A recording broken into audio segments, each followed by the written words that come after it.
प्रिय छात्रों, आज हम प्रकाश से संबंधित अपवर्तनांक के विषय में अध्ययन करेंगे। यदि प्रकाश की किरणें माध्यम 1 से माध्यम 2 में प्रवेश करती हैं तो अपवर्तनांक को हम 1μ2 लिख सकते हैं तथा 1μ2 को माध्यम 2 का माध्यम 1 के सापेक्ष अपवर्तनांक कहते हैं। तो माध्यम 2 का माध्यम 1 के सापेक्ष अपवर्तनांक को हम कैसे व्यक्त करते हैं? माध्यम 2 का माध्यम 1 के सापेक्ष अपवर्तनांक को 1μ2 द्वारा व्यक्त किया जाता है, या इसे कहीं कहीं 1n2 द्वारा भी व्यक्त किया जाता है। अब बात ये आता है कि 1μ2 बराबर क्या होगा।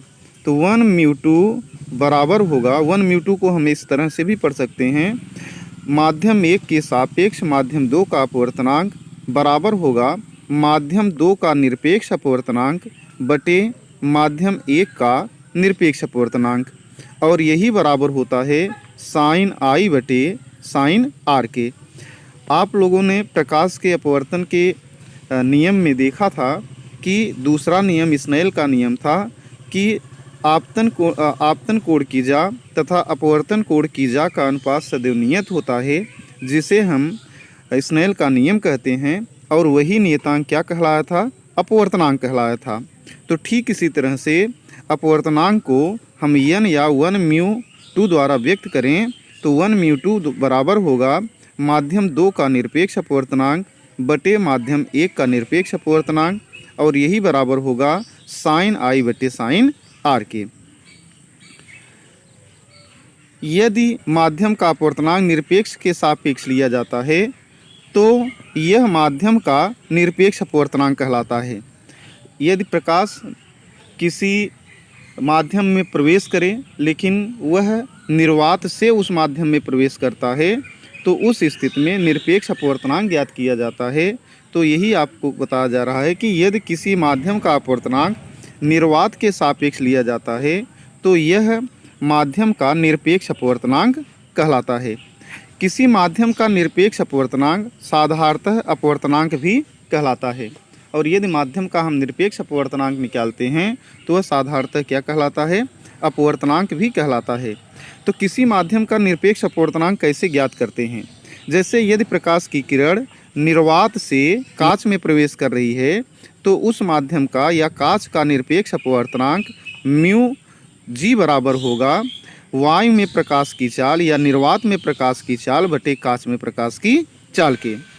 तो किसी भी माध्यम का निरपेक्ष अपवर्तनांक निकालने के लिए उस माध्यम में प्रकाश की चाल का निर्वात में प्रकाश की चाल में भाग देकर ज्ञात किया जाता है। तो इसको हम कैसे लिखते हैं कि निरपेक्ष अपवर्तनांक कैसे लिखा जाता है? निरपेक्ष अपवर्तनांक को y के सापेक्ष निकालते हैं या निर्वात के सापेक्ष निकालते हैं। तो निर्वात के सापेक्ष किसी माध्यम का अपवर्तनांक ही उसका निरपेक्ष अपवर्तनांक कहलाता है। अब यहाँ पर हम देखते हैं कि कांच व जल युग्म के लिए क्या होता है अपवर्तनांक। यदि माध्यम कांच व जल युग्म है तो उसके लिए अपवर्तनांक का क्या सूत्र है? Wμg बराबर होता है Aμg बटे Aμw। इसका अध्ययन करने से पहले चले हम वायु और जल के लिए अपवर्तनांक ज्ञात करें। कैसे यह ज्ञात होगा? वायु और जल के लिए अपवर्तनांक ज्ञात किया जाए। मान लिया जाए कि पहला माध्यम आपका वायु है और दूसरा माध्यम आपका जल है, और प्रकाश की किरण जब वायु से जल में आती है तो वह अभिलंब की ओर झुक जाएगी, क्योंकि वायु विरल माध्यम है और आपका जल सघन माध्यम हुआ वायु के सापेक्ष। अब इसका कोण यदि I है और अपवर्तन कोण R है तो उस स्थिति में हम लिख सकते हैं AμW बराबर होगा, AμW बराबर क्या हो जाएगा? AμW बराबर साइन I बटे साइन R के। तो AμW बराबर साइन I बटे साइन R हुआ। अब AμW को ही हम क्या कहेंगे? वायु के सापेक्ष कांच का अपवर्तनांक कहेंगे। तो वायु के सापेक्ष कांच का अपवर्तनांक AμW बराबर हो गया साइन I बटे साइन R के। ठीक यदि प्रकाश की किरण वायु से जल में न प्रवेश करके यदि प्रकाश की किरण जल से वायु में प्रवेश करती है, यदि इसी प्रकाश की किरण को हम उल्टा कर दें, रोटेट कर दें, तो ये I था आपका, ये R था, यदि प्रकाश की किरण वायु से जल में आती है तब तो इसके लिए ये हुआ। अगर प्रकाश की किरण जल से वायु में जाती है तो हम ये लिख सकते हैं W/μA। प्रकाश कहाँ से जा रही है? वायु से, जल से जा रही है। कहाँ जा रही है? वायु में जा रही है। तो W/μA बराबर होगा साइन R बटे साइन I के। तो W/μA बराबर हो गया साइन R बटे साइन I के। यदि इन दोनों को आपस में गुणा करें तो हम कह सकते हैं A/μW गुणे W/μA बराबर साइन I बटे साइन R गुणे साइन R बटे साइन I। तो कट गया, बराबर क्या आ गया? 1 आ गया। ठीक इसी तरह से इस तरह से हम हल करें तो किसी भी प्रकाश के अपवर्तनांक में वायु के सापेक्ष जल का अपवर्तनांक बराबर होगा 1 बटे जल के सापेक्ष वायु का अपवर्तनांक। इसी तरह से इस सूत्र में यह माना गया है कि माध्यम कितने हैं? कुल 3 माध्यम हैं। कौन कौन से? पहला है आपका वायु, दूसरा है जल, तीसरा है कांच, पुनः है वायु। अब इसमें प्रकाश क्या होगा? प्रकाश वायु से जल में आएगी तब विलंब की ओर झुक जाएगी, पुनः जल से कांच में जाएगी तो पुनः विलंब की ओर झुक जाएगी। क्यों झुक जाएगी? क्योंकि जल का अपवर्तनांक कांच की तुलना में कम है, वायु का अपवर्तनांक जल की तुलना में कम है। और जब यह कांच से वायु में प्रवेश करेगा तो पुनः यह क्या करेगा? पुनः यह अभिलंब से दूर हट जाएगा। अब मान लिया जाए कि वायु का निरपेक्ष अपवर्तनांक Na है या μA है। वायु का निरपेक्ष अपवर्तनांक क्या है? μA। जल का निरपेक्ष अपवर्तनांक μW, कांच का निरपेक्ष अपवर्तनांक μg हो तो हम यहाँ से हल कर सकते हैं कि अगर यदि प्रकाश की किरण वायु से जल में जा रही है तो हम लिख सकते हैं A/μW बराबर होगा μW बटे μA के। ठीक इसी तरह से हम ये भी लिख सकते हैं कि यदि प्रकाश की किरण जल से कांच में जा रही है तो W/μg बराबर होगा μg बटे μW के। और अंत में प्रकाश की किरण पुनः कांच से वायु में जा रही है तो इसलिए हम इसको लिख सकते हैं G/μA बराबर लिख सकते हैं μA बटे μg के। अब यदि इन राशियों का आपस में गुणा करें तो हमारे पास कौन सी राशि मिलेगी? A/μW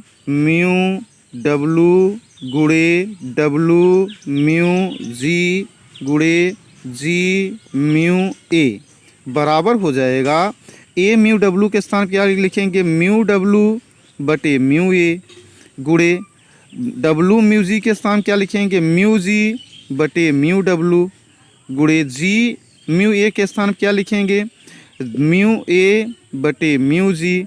अब इन राशियों को आपस में देखें तो ये राशियाँ आपस में कट कर क्या हो जाती हैं? 1 हो जाती हैं। अर्थात इन सभी राशियों का गुणनफल क्या आएगा? इन सभी राशियों का गुणनफल 1 के बराबर आएगा। यदि हम इस संबंध से W/μg का मान निकालें तो W/μg बराबर हो जाएगा 1 बटे A/μW गुणे G/μA के। अब G/μA को हम 1/A/μg लिख दें तो हमारा संबंध आ जाएगा W/μg बराबर होगा A/μg बटे A/μW के। इस तरह से हम किसी भी माध्यम का अपवर्तनांक सापेक्ष अपवर्तनांक ज्ञात कर सकते हैं। नोट के अंतर्गत किसका अपवर्तनांक कितना होता है? वायु का अपवर्तनांक सबसे कम होता है, याद रखिएगा। वायु का अपवर्तनांक सबसे कम होता है, कितना होता है? 1 होता है। तथा हीरे का अपवर्तनांक सबसे अधिक होता है। हीरे का अपवर्तनांक क्या होता है? सबसे अधिक होता है, 2.42 होता है। जबकि वायु का अपवर्तनांक सबसे कम होता है और यह कितना होता है? 1 होता है। अब देखते हैं कि अपवर्तनांक का प्रकाश की चाल से क्या संबंध है। अपवर्तनांक और प्रकाश की चाल में क्या संबंध होता है? किसी माध्यम का अपवर्तनांक निर्वात अथवा वायु में प्रकाश की चाल व उस माध्यम में प्रकाश की चाल के अनुपात के बराबर होता है। इसको हम आपको पहले भी बता दिए हैं कि यदि निर्वात में प्रकाश की चाल में यदि किसी माध्यम में प्रकाश की चाल से भाग दे दें तो जो राशि प्राप्त होती है वह राशि उस माध्यम का निरपेक्ष अपवर्तनांक कहलाता है। और इस तरह से हम कह सकते हैं कि म्यू बराबर हो जाएगा आपका, अगर हम म्यू यहाँ से निकालें तो म्यू बराबर हो जाएगा निर्वात में प्रकाश की चाल बटे माध्यम में प्रकाश की चाल के। तो किसी भी माध्यम का निरपेक्ष अपवर्तनांक हम कैसे निकालेंगे? निर्वात में प्रकाश की चाल में यदि माध्यम के प्रकाश की चाल से भाग दे दें तो हमें जो राशि प्राप्त होगी वह अपवर्तनांक निरपेक्ष अपवर्तनांक हो जाएगा। इस तरह से हम यह भी कह सकते हैं कि यदि निर्वात न लेकर दो अलग अलग माध्यम लें तो वहाँ पर भी हम एक के सापेक्ष दूसरे माध्यम का अपवर्तनांक ज्ञात कर सकते हैं। जैसे यदि प्रकाश की चाल माध्यम 1 में μ1 हो तथा माध्यम 2 में μ2 हो, तब माध्यम 2 का माध्यम 1 के सापेक्ष निरपेक्ष माध्यम 2 का माध्यम 1 के सापेक्ष अपवर्तनांक हम ज्ञात कर सकते हैं। और हम इस अपवर्तनांक को लिख सकते हैं 1 μ2 या μ2 को हम आपको पहले भी बता दिए हैं कि चाहे म्यू लिखा जाए चाहे n लिखा जाए, दोनों ही अपवर्तनांक के सूत्र होते हैं।